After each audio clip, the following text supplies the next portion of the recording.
Sige. Ito yan. O sige, ipit ko na.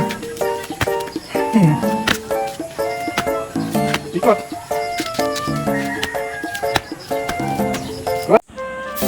Oh, Daddy, bakit nagwawalis ka dan sa daanan? Ano bang gagawin mo? Magandang umaga, mga kadanabers. Ayan, ano kayang gagawin ni Daddy? Ginuguhit na yung daanan na.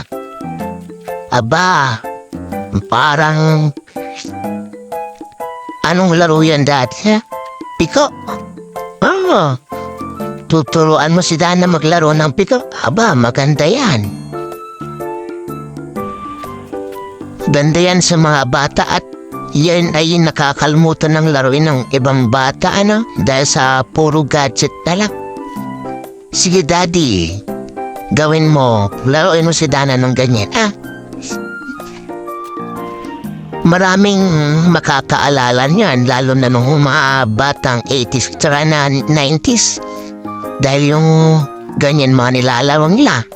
Sige, Dana, maglaro ka na. Ito yan.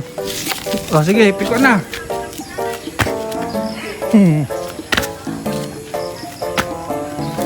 Ikot.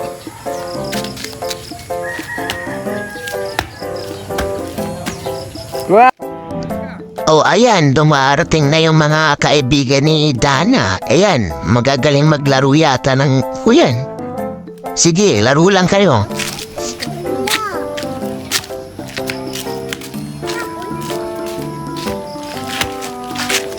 Oh, di ba? Kagaling ng maglaro ng mga bata hareo.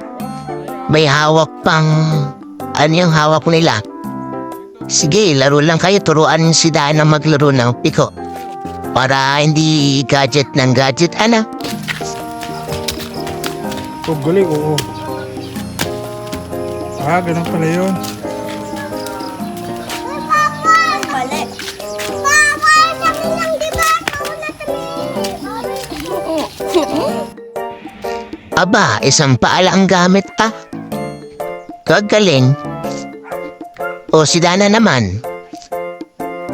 Sige lang, Dana. Sige, talon. Yup. Talon pa. Yan. Oh, ba't natigil?